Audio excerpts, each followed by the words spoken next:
All right, in this video, I'm going to show you guys something that I am very excited about, and that is the new optic that I'm going to be using on my Sig Rattler PDW. So this package is coming from Optimal Outcomes Agency, who I will link down in the description, who is a anti-human trafficking organization.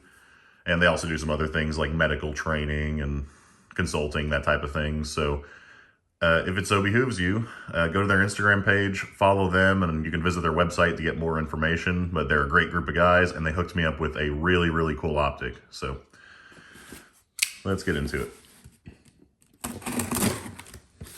If I sound like I'm a little tired, that's because I just woke up to the UPS man knocking on my door, needing me to sign for this. But now that this is here, I am definitely not going back to sleep.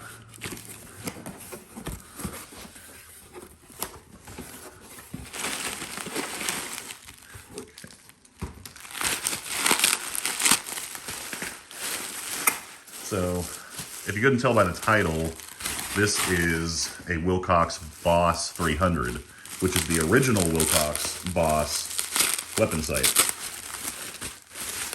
So the BOSS is essentially, to put it in very, very simple terms, a red dot that has a built-in PEC 15 or D-ball or that kind of thing, whatever your flavor of infrared laser illuminator is. It has it all in one.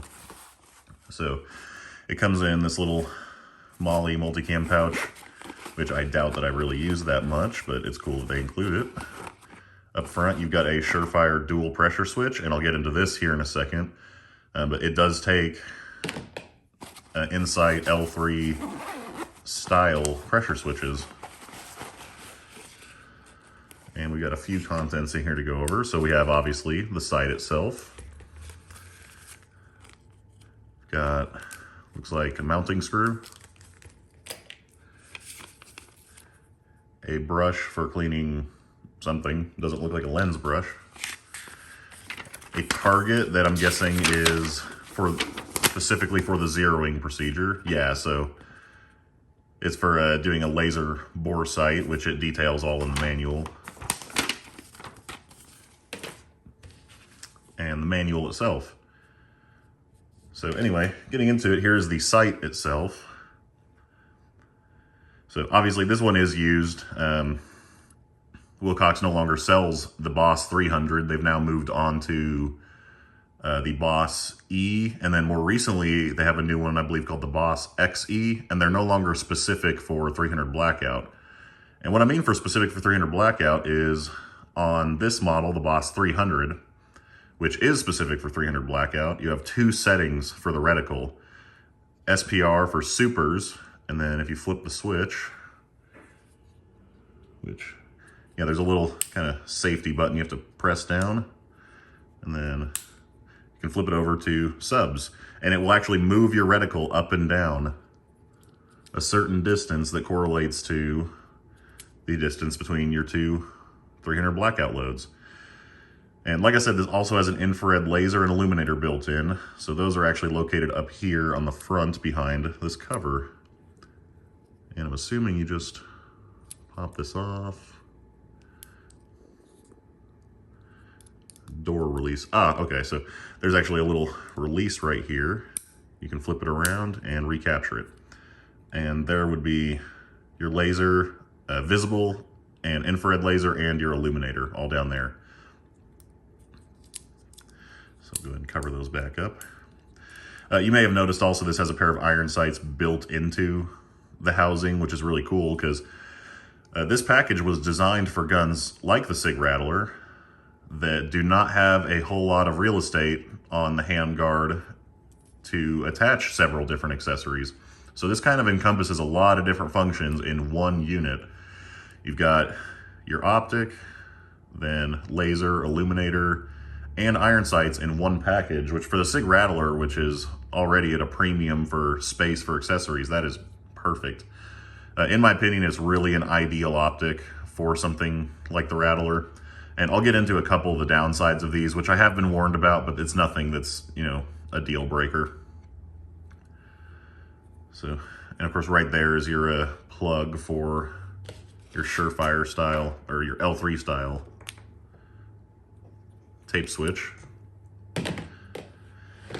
So has a QD lever, which I believe the design of that has changed on the newer models. It takes a single AA battery, and I was told in no uncertain terms by Optimal Outcomes Agency to only use lithiums, so that's what I have. You got your mode selection here, where you can switch from visible to infrared laser to laser plus illuminator or just illuminator. Same as a PEC 15 or a D-ball. So that's pretty much it for the Optic itself. Let's go ahead and mount it on my Sig Rattler. And I'll actually get into a couple of small issues that people have ran into with using this sight. Nothing that can't be overcome, but there are some things to keep in mind if you're going to choose to use one of these. With the tape switch in particular, the tape switch kind of poses a issue if you're going to run it in front of the sight. Okay, so I thought this might happen. This is like a EOTech QD lever where you have to adjust this screw over here until it fits the rail snugly. It was too tight for mine as it was set prior. Yeah, and now it's too loose, so we'll just snug that down for now. I'm gonna take it off and remount it here in a minute, and I'm gonna have to remount it ultimately because when I attach this Surefire pressure switch, and again, this is probably gonna get swapped around how I end up doing this. I'm gonna do something to manage all the wiring and such. But you have one lead for a scout light, and then another lead that goes to the sight itself. And when you reach in front of it to toggle your switches, when you go to hit the switch for the infrared laser and illuminator, your thumb is actually going to block them, and it's going to splash off of your hand and end up silhouetting you. So what a lot of people have done to combat that is to run these on a riser mount. And that's not just for people running commercial guns. Also, the Wilcox BOSS300s that were issued to Naval Special Warfare for testing, it was also very common to see these run with different risers, such as the Unity Tactical riser, or the actually the riser that comes with the Insight M3X flashlight. I'm sure that they have hundreds of those laying around, so that was a common option, I guess. But yeah, for now, I'm just going to tackle managing this wiring and tracking down a riser mount. If you happen to have one of those risers that comes with the M3X, hit me up on Instagram. I may be interested in taking that off your hands. So anyway, just quick update on the Rattler itself. Nothing has really changed aside from my choice in optic, obviously, but the suppressor is still in NFA jail, unfortunately, so we may or may not be seeing that in the next few months. And once that comes in, I'm probably going to do a more in-depth video comparing this and the Sig LVAW on the range. So if that's something you're interested in seeing, then go ahead and hit me up on Instagram or hit me up in the comments here and let me know. So anyway, if you have any questions, just drop them down below. I'm more than happy to answer them for you guys.